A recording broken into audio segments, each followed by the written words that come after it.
تەماشا سەلاحەدین ئەیوبی دەکەین ڕەزا و ڕەحمەتی خوای لێبی چەند سەد ساڵ پاشی محەممەد المستەفایە بەڵام ڕێبازی ئەوی گرتیا بەڵام قائیدێکی مسلمانانە کوردە پیاوە مجاهیدە بەغیرەتە زاهیدە عابدە و خواپەرستە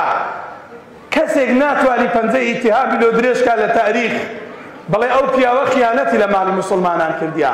خیانەتی لە خاچی مسلمانان کردیا آخر موقفی ئەو پیاوە واللهی دڵی ئینسان دەتەزێنی واللهی وا لە ئینسان دەکا یعنی دڵی عەسیەتی پێدەگا کاتێک قافلەی حاجیان بەڕێ دەکا لۆ حەجی ماڵی خوا ڕوو لە حاجیەکان دەکا و فرمێسێک لە چاوی دێتە خوارێ دەڵێ ئەی حاجیانی ماڵی خوا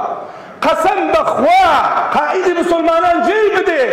قەسەم بەخوا پارەم هەبە لە ماڵی خۆم لەگەڵتان دەهاتم لە بۆ حەجە ئەگەر پارەم هەبە پارەی خۆم حەلال پارەم هەبە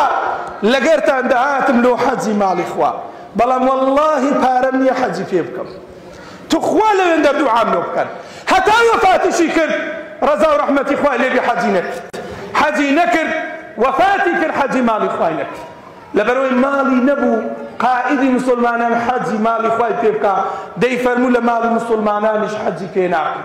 ئەتۆ ئەو قائیدەت هەبی هەموو قائیدێکی تر فڕێ نادەی ئەو گەورە و سەردارەت هەبی چیشت بە ڕێباز و سەرداری دیکەدایە من ئەو کەسەم دەوێ کاتێک قسان دەکات ڕاستگۆ بی ئەو کەسەم دەوێ کاتێک وعد دەدات درۆی نەکا و خلاف نەکا